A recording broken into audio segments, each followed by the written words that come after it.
मुंबईची मोनोरेल आजपासून अनिश्चित काळासाठी स्थगित असेल।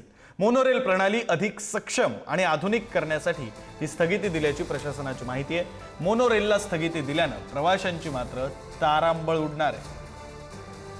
अधिकचे तपशील घेऊया आपले प्रतिनिधी धनंजय दळवी यांच्याकडून। धनंजय, विक्रांत, आपण जर पाहिलं तर तांत्रिक बिघाड आणि जे कमी प्रवासी संख्या आहे यामुळे बिकट स्थिती असलेली मोनोरेल जी आहे ती आजपासून अनिश्चित काळासाठी स्थगित किंवा बंद राहताना आपल्याला पाहायला मिळणार आहे। यामुळे चेंबूर असेल, वडाळा, एंटॉफिल, नायगाव, परळ, करीरोळ आणि चिंचपोकळी भागातील प्रवाशांना पुढील काही काळासाठी गैरसोयीला सामोरं जावं लागणार आहे। आपण जर पाहिलं तर जुन्या ज्या गाड्या आहेत 6 गाड्या धावत होत्या आणि या मार्गिकेवर, त्यामुळे बऱ्याच अडचणींचा सामना होत होता। आता MMRDA ज्या आहेत त्या 8 गाड्या MMRDAच्या ताफ्यात आता नवीन भारतीय बनावटीच्या दाखल झाल्या आहेत। त्यामुळे या सगळ्या काही दिवसांमध्ये जे आहे जी बंद सेवा ठेवण्यात आली त्यामध्ये आपण जर पाहिलं तर या नवीन यंत्रणेच्या ज्या गाड्या आहेत त्यांची चाचणी केली जाणार आहे आणि त्याचबरोबर ओव्हर हॉलिंग आहे, त्याचबरोबर इतर ज्या अडथळे जे येत होते त्या सगळ्यासाठी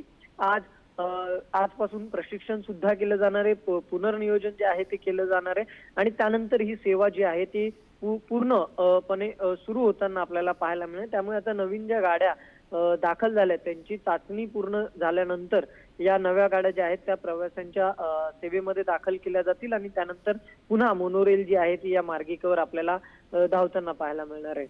विक्रांत, बरं, धन्यवाद धनंजय या सगळ्या सविस्तर तपशिलांसाठी।